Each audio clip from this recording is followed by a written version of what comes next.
The following podcast contains strong language and mature themes. Robert Jennings wrote about an unsolved death in which the body of a man was found at a local beauty spot back in 1984. I'm Gemma Kingsley, working with Marie Coulson, and we've taken on the case of solving this mystery in our podcast, Death in Podville. We've decided to call this series The Body in the Woods.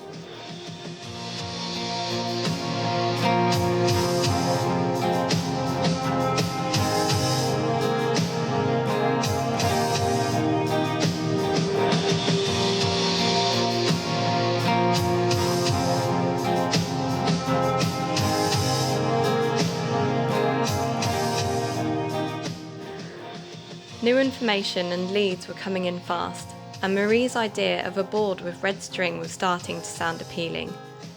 In all the recent commotion, I had overlooked my trip to the planning office. The name I had found was Michael Ramsey, who was involved with the early development of the town. So I thought that should be my next point of investigation.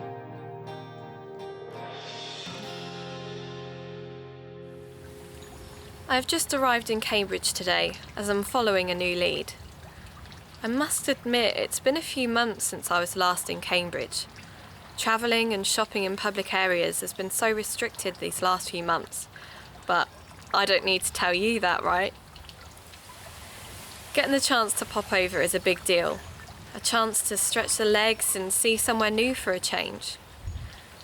My main reason for coming is to find a man called Michael Ramsey, who was the site foreman for part of the construction of the new town. After searching for Michael on the internet, I think I found him. He has an art studio in town called MR Studios, and I really hope it is him. If not, I've wasted hours of Google time. It's in a redeveloped area. A coach house doorway leads from a main road through a stone archway and into a cobbled courtyard with a small fountain. There are several small businesses located around the edge, with a couple of small wagon wheels fixed to the walls. Very rustic. One of these businesses is MR Studios. Okay. In we go.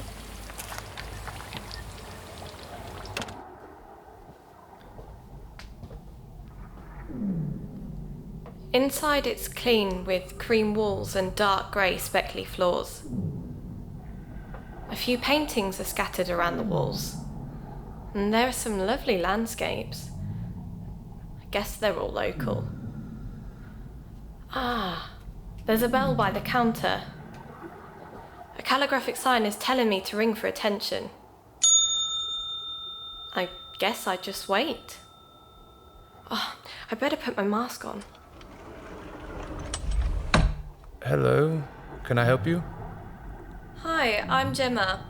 I'm looking for Michael Ramsey. I'm Michael Ramsey. Should I be worried? Great. I hope not. What can I do for you?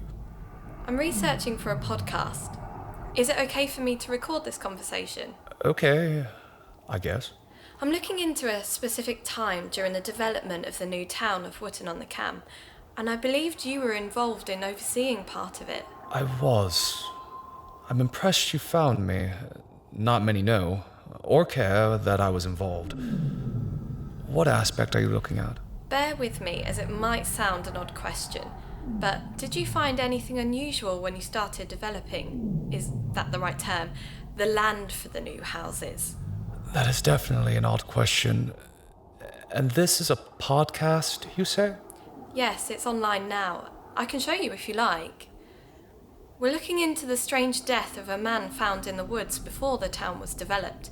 We wanted to know if anything strange was found. Space. Everything all right? Come through to the other room. Let me lock up for a moment.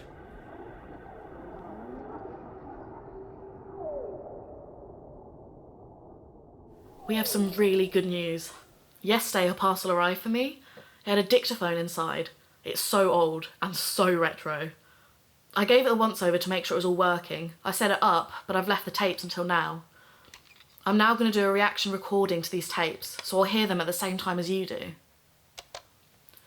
In goes the first tape.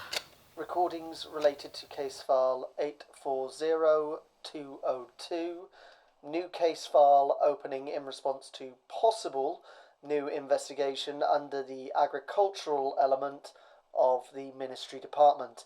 Investigator name is Kenny Goldsmith, and I am the senior case handler and investigator for MAF. Today is the 3rd of January 1984, and this new case has been raised as a result of a telephone tip-off from East Anglia regarding odd behaviour of livestock. A copy of the telephone tip-off will be filed when it's retrieved from the switchboard. End of report. Okay, that pretty much confirms what we already know from the written reports. I asked my dad about how dictaphone tapes were handled. He says there were typing pools where mainly ladies would listen to the tapes and hand-type the transcripts. How things have changed. Let's hear the second tape. Case file 840202, tape 2. Today is the 18th of January 1984. Continued investigation into an anonymous call claiming odd behaviour witnessed in animals in East Anglia, and that we should investigate. It came from a woman claiming to have seen it firsthand. We currently don't know what animals the tip-off was referring to or whereabouts in East Anglia the call was made. We are currently talking to the police to see if we can get a telephone number for the call. One possible line of inquiry could be an outbreak of scrapie, although damaging to livestock it poses no threat to humans. Other possibilities include foot and mouth, which was last seen in the UK in 1967, blue tongue, anthrax, rabies, surprisingly, and so on. I have compiled a full list in my written report with details of all possible causes in the UK with a likelihood scale and hazard level. Until we get more specific details, we can't follow a course of action, but we do have a list of procedures in place should we identify any of the causes. End of report. Again, that matches the list we found. Case file 840202, tape 3. Today is the 7th of February 1984. Following a police investigation and with the help of British Telecom, we were able to backtrace 2 calls to our switchboard at that time. One was made from a call box in the village of Great Wootton in Cambridgeshire, the other from a call box in Cambridge itself. They both have the same dialing code. The police are following up which one it is. End of report.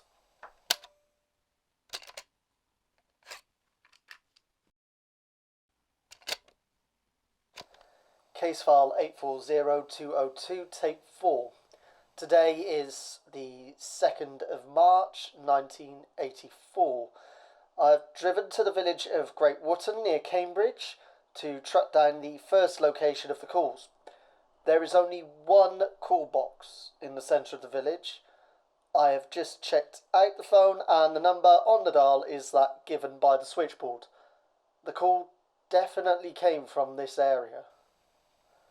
I will make some brief notes and head back to the office. End of report.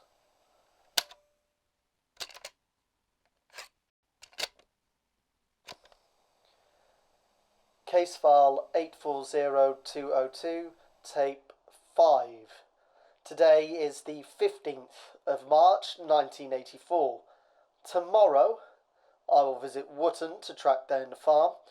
I've been informed that the staff at the pub may be able to provide some insight. I'll visit there first. If that turns up results, I'll set up a stakeout in that location and monitor any unusual activity. End of report.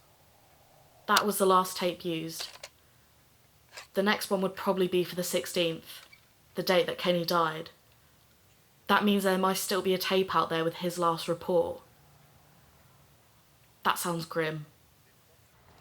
We've gone through the studio and Michael has led me into a side room. It's small but has a large table in the middle. I'm guessing for cutting and framing. Yes, that's correct. Do you narrate everything? Yes, it just helps the listeners visualise what's going on. Is that okay? I guess. But what's with coming through here? I have these. They will help explain. Michael opened a cabinet, and after a bit of rummaging around, he pulled out a cardboard tube. He popped the lid off and unrolled several sheets of site plans detailing roads and houses onto the table. So this is Wootton, yes? This is the initial design layout proposed by our company that was submitted to the council. It was subtly changed before it was approved, but it's pretty much as it is now. So, you wanted to know if anything odd was discovered. Well, there was something. Okay.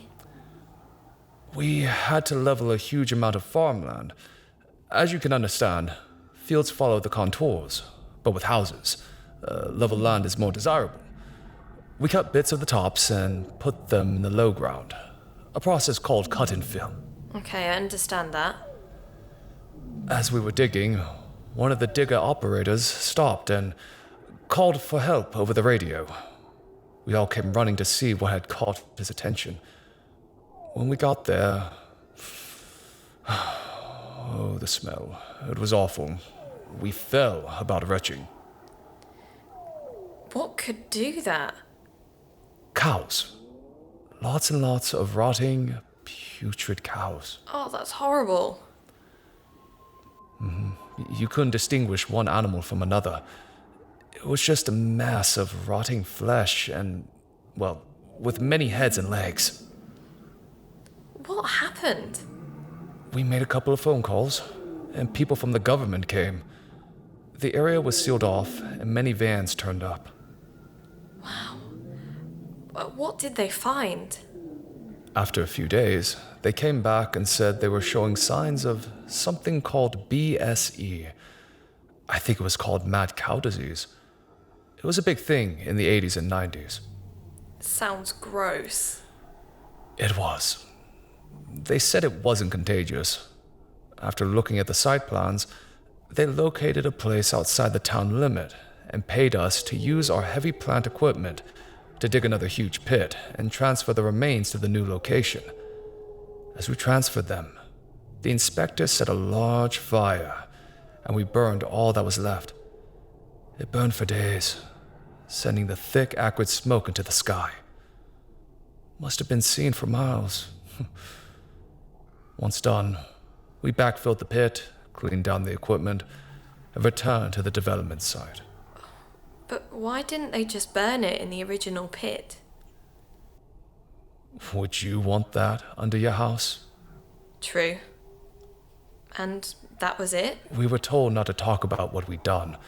According to them, it never happened. And what was this mad cow disease? You're asking the wrong person. I just know it wasn't good for cows. Do you remember where you found them? Oh, yes, I remember. Very clearly. Right here. For the recorder, Michael has pointed at the map to a spot in the middle of the housing estate on the western side of the town, right on top of Deeks Drive. Which farm was there? And is this road plan accurate? Yes. Sorry, I don't know the names. That's all I have, I'm afraid. Well, that's a big help. I think we have an old map. But thank you so much for all this information. Are you happy for this to be aired? It's about time this came out.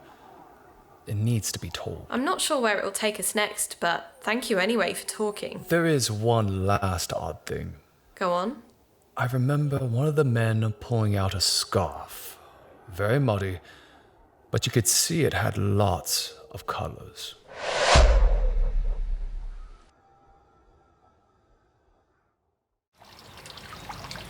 Hi, Gemma. Got lots to tell you when you get back. Me too. I now know why Kenny was here investigating. Can we meet up to record our findings?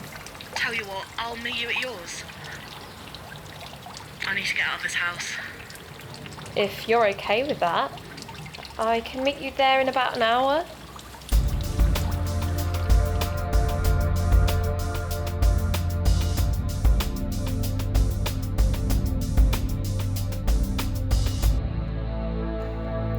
I'm not trying to discuss personal issues on the podcast, as you can imagine, but I guess I should share the news I've just received, as this is a reflection of the world we're in right now and may affect the podcast. What have you got? I've just received a letter from head office at work. I'm going to lose my job. They can't. You're such a good worker. That can't be right, surely. Let me see that. It's not that. It says the company has gone into administration. We're all losing our jobs. That must be about 500 staff. Oh God, what am I going to do? Gem, I'm sure we can get you through this. No, but what am I going to do? Is that money that's funding the podcast? Is that job that's allowed us to carry on our research? We'll find a way to keep the show going, okay? This is just a small glitch. I want to hug you so much right now and I can't. Can we stop? I need to stop. Okay. We're not going to let that stop us, and we're not going to let it get in the way. Okay. Have we got one of the old maps from the Wootton villages pre-1980? Not to hand. Hang on, let me check online and see what there is. Okay, here we go. There's the National Library of Scotland. That's collated all the maps going back a couple hundred years. I have a map from 1948 and it shows me a farm located where you said Michael pointed. Okay, the big reveal time. What is it called? Dandelion Grove Farm. Brilliant. How do we find out who lived there? Give Scarlett a ring? Okay.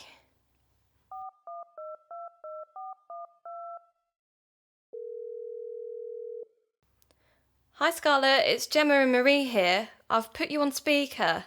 Are you free to talk? We'll be quick. Sorry guys, very busy at the moment. I'm short-staffed and trying to get the latest edition out. It's this pandemic. Can it wait till next week? I guess it can wait till then. I'll call again, thanks. Bye for now.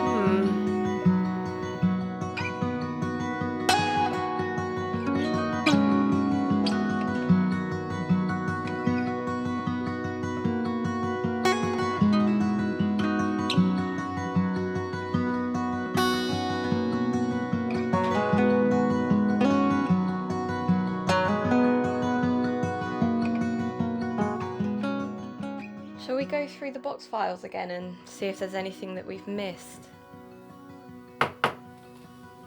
Come in. Have you got a moment? I'll pop out for a bit. Okay, Marie.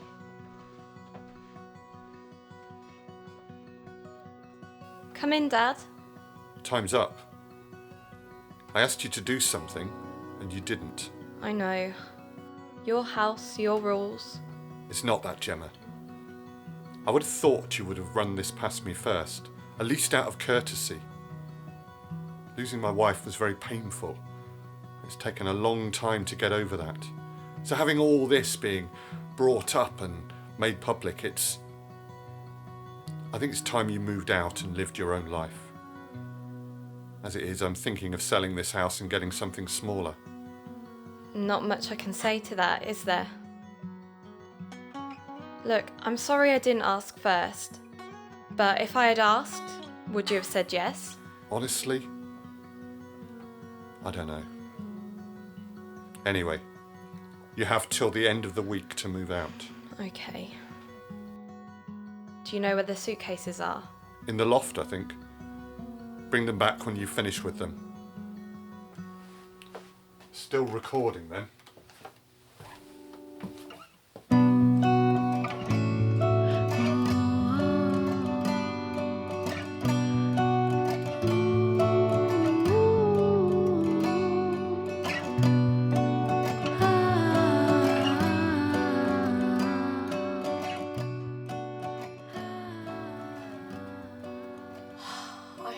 Lofts.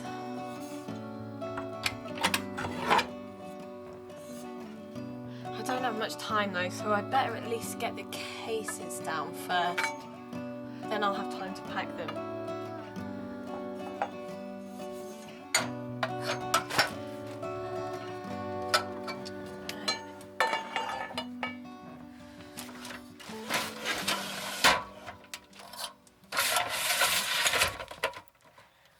Just turning on my phone torch.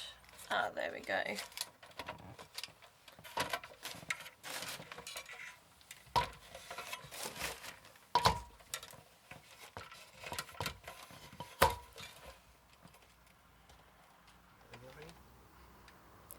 Okay, so I'm sitting on the edge of the access hatch, shining the torch around.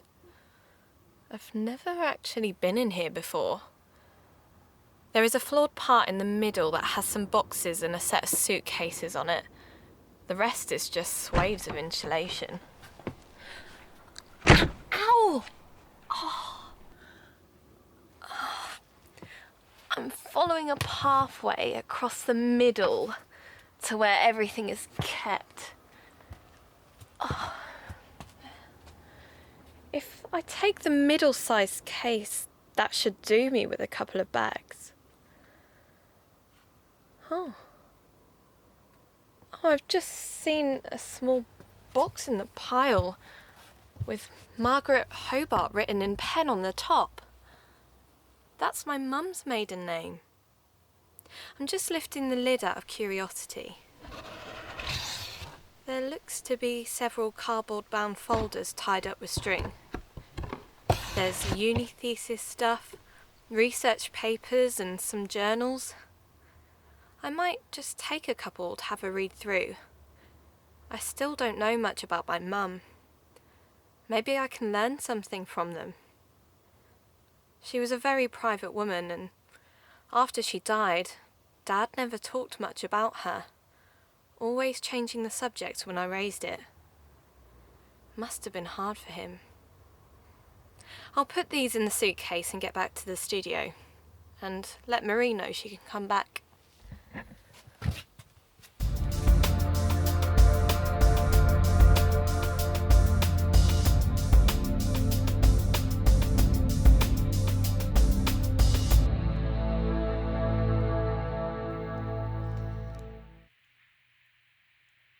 Maria's back, so we thought we'd better give Felicity a call and give her an update. Hi, Gemma. Is Marie there as well? Hi, Felicity. Yeah, we're both here. Great to hear from you. What have you got for me? Hi, Felicity. We've stumbled across a ton of information. Excellent. Fire away. In the last couple of weeks, we've managed to talk to Kenny's widow, Sharon, and she's given us all his box files and research notes. And I've gone through all the voice memo tapes he made. Okay. We've also spoken to one of the foremen who worked on the construction of the new town. He told us about some of the issues they came across when they started construction. Like what sort of things? Dead cows. Oh, that changes things. He reckoned they were diseased. He said some government men came, did some tests, and then moved them to other pits outside of the construction site and burned them. That was when?